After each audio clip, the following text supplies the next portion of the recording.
everybody. Today we are discussing the general properties of the alkaloid. Yesterday we have discussed the definition of the alkaloid and some of the example, and today we are discussing the general properties of the alkaloid. The most of the alkaloid are the solid in nature, but there are exceptions. For example, quinine, nicotine, they are liquid.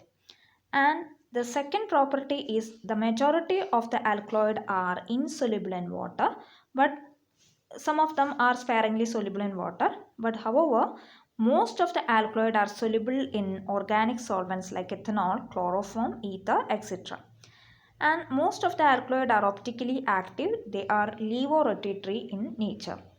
And most of them are basic in nature. And most of the uh, alkaloid are soluble.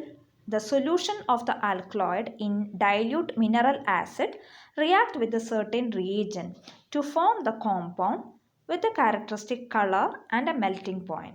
So these reagents are used for the identification of the alkaloid, and hence they are known as alkaloidal reagents.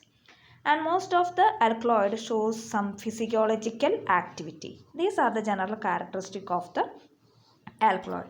Now let me moving into the some of the individual members of the alkaloid family. First one is the nicotine.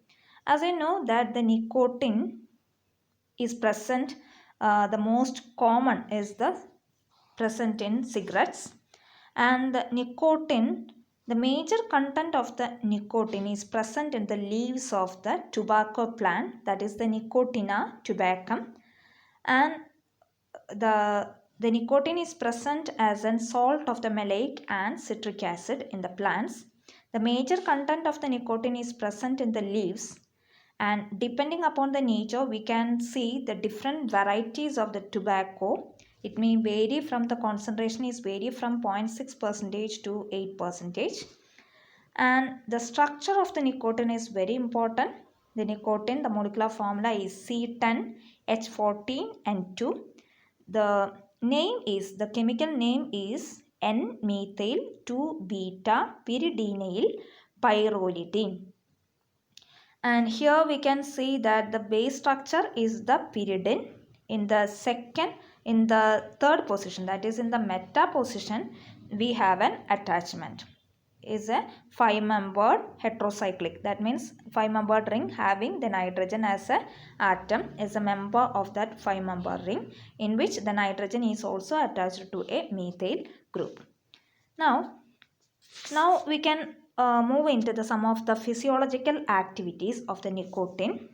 As you know that the nicotine is extremely poisonous, but even then it temporarily stimulates the central nervous system and causes the depression.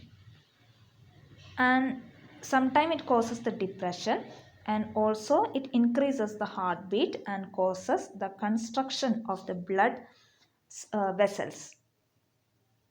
And the very smaller amount it will stimulate our nervous.